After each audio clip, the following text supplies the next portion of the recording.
Hey, Christy here from Loom Crafty Fiber Arts. Today we're going to do part 4 of our Fading Winter Cowl Loom Along.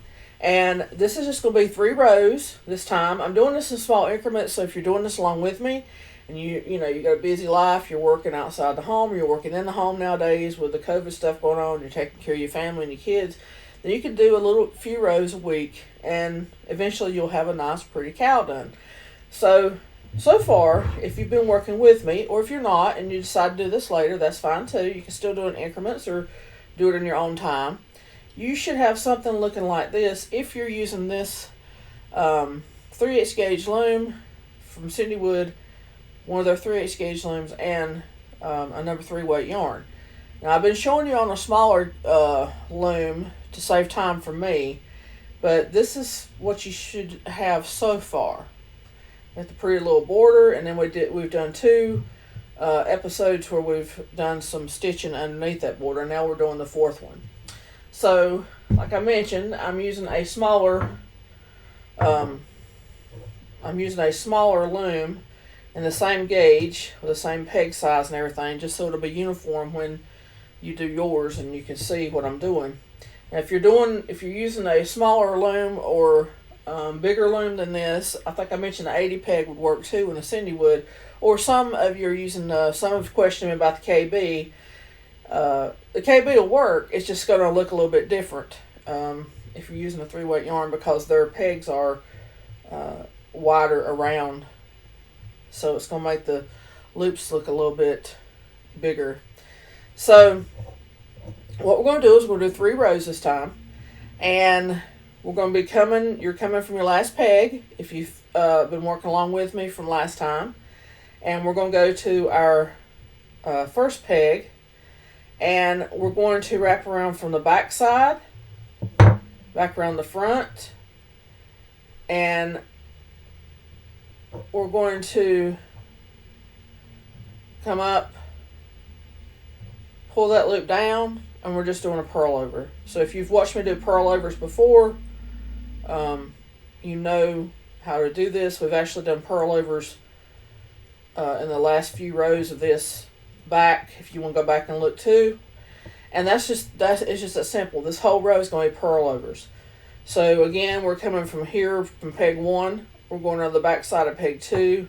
We're going to E-wrap around. Now, the original a lot of times is done with a flat knit. I usually use a E-wrap or a U-wrap because I like the way it looks for what I'm doing it for better. So we're going to scoop up from the bottom, pull that loop at the top down, lay your loop at the top of the loop, your existing loop, flip it over just like this, and then snug it up. So it's a simple stitch. Some people get confused with it, but once you get in the habit of it, it just comes second nature to you, like knitting and purling. And it gives this little knotted look. It really, doing it as a stitch on its own, it'll just kind of build up on top of itself. If you look at my ribbon stitch, it'll just kind of build up on top of itself. Sometimes I kind of use it as like a tightening stitch to tighten the stitch below if I want to kind of pull it up and tighten it. I think I've explained that in some of my other videos. It's just kind of a really neat stitch to use for different things in loom knitting. I won't get into all that right now, but anyway. So we'll go behind, and we're going to do this a couple more times so I can show you purl overs, so you'll get that down. Scoop up from the bottom, pull down, flip over, snug it up, and just remember not to snug it too tight. If you do, and you don't leave it loose enough, it'll be hard to get your next stitch flipped over to knit it off. Okay, so we're going to pretend we've done purl overs all the way around this loom. Okay, and I'm just wrapping around to give you a visual, because I'm not going to do the whole thing. I'm just going to do that so you'll get the idea that we're supposed to be going in the round, especially if you're new at this. So now we're back to our last peg, and we're going to peg 1 again, this white one. And all we're going to do for this next row is purl. Okay? Just purl every peg. That easy. So instead of purl overs, we're going to do purls. We're going to put our loop below the existing loop. And purl overs, you put your loop above the existing loop. And purls, you put your loop below.